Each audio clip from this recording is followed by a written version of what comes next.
I truly understand what you're saying. I could put more pressure on me than anybody can.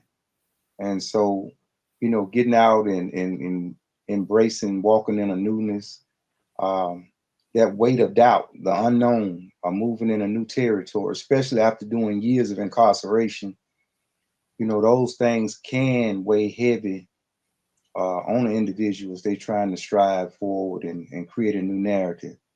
Um, Mm. but it's also something that I have to continually stay on a daily basis in my own life.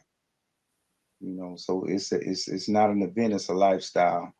When I first got out, there were family members, there were skeptics, uh, community people who were skeptics, but at the same time, I was dealing with coming out of prison and getting back adjusted. So I really didn't pay attention too much to the people because, I had to really try to work on myself. And so what helps me in dealing with that on a daily basis, is setting boundaries. I set boundaries for myself.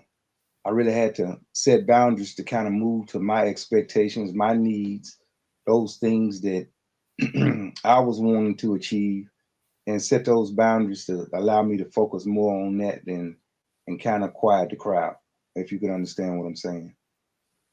Yeah, I do, man. Because that's very powerful. Because I do. I mean, there's a story about a man who spent years behind bars. He was working on himself. He was reading, learning, and planning for a future he knew he deserved. When he got out, he was ready to prove that he wasn't the person society had labeled him as. Landed a job, started a business. Matter of fact, this guy started two businesses and even gave back to his community.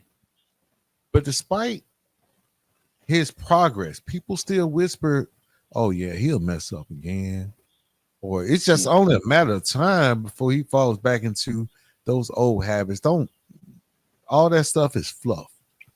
And at first, that doubt hurt. It made him question if all his work was worth it. But then he realized something. Their doubt wasn't about them. It wasn't even about him. The doubt was about their own inability to believe in change. So instead of proving them wrong, he focused on proving himself right.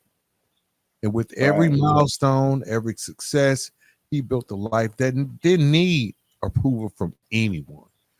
And this is the reality for so many people who turn their lives around, whether they're it's after incarceration, addiction, or just personal setbacks. Even after success, some people will always define you by your past. But the real win is knowing that your success isn't for them, it's for you.